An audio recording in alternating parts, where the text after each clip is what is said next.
One of the things that are said about Saddam Hussein, making a case against him, is that he gassed his own people, he committed genocide against the Kurds at the end of the Iran-Iraq war. What really... Specifically, what I say in my book is that both Iraq and Iran used chemical weapons against each other. They were trying to kill each other.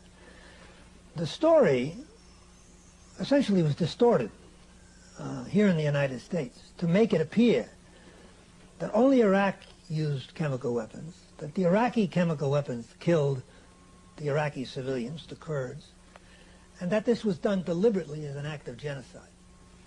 In fact, we know, or I know, because I was an intelligence officer at the time, that the actual incident was a battle in which the two sides were trying to capture the city of Halabja, and both used chemical weapons against each other, and the Kurds, who were caught in the middle, were killed. So you can't say it's genocide. Moreover, the Defense Intelligence Agency in the U.S. examined the battle afterwards, immediately afterwards, and they concluded that based on an examination of the corpses, that the type of gas that killed the Kurds was the gas the Iranians used, but not the Iraqis. It's called a blood agent. It's called a blood agent. It's a cyanide-based gas, and it gives itself away because the corpses, the extremities are blue. So they looked at the corpses and they said, well, that's cyanide-based. And what was Iraq using? Iraq was using mustard gas. Totally different effect? Totally different effect. Why do you think that the CIA at the time used that information that you say is distorted, that Iraq was committing genocide against the Kurds? It wasn't primarily the CIA. Unfortunately, the CIA went along. But primarily, it was the Bush administration, the other Bush administration. Up until the end of the Iran-Iraq war, there was not a great deal made of this Halabja incident. The DIA said it was the Iranians. The Bush administration accepted that, and no great to-do was made of it. As soon as the Iraqis won the war, and it appeared that the balance of power in the Middle East had been significantly disturbed, because now the Iranians could not fight anymore, the United States realized that it had a problem on its hand in Iraq, because the Iraqis, having won the war, were now beginning to assert themselves.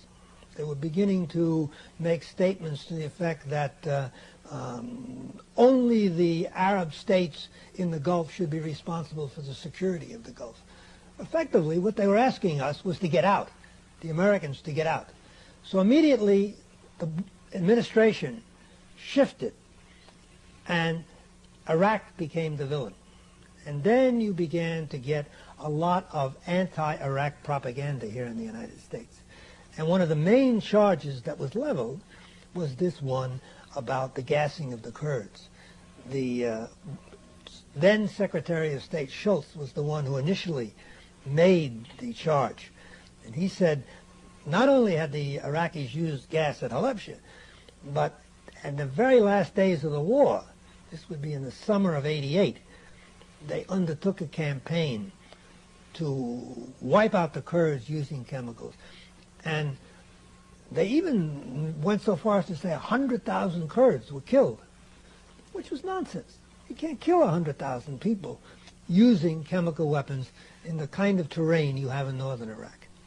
So I would say it was done to demonize the Iraqis and to cheat them of the victory they'd won, and to hopefully, from the administration's side, reestablish a suitable balance of power in the Persian Gulf.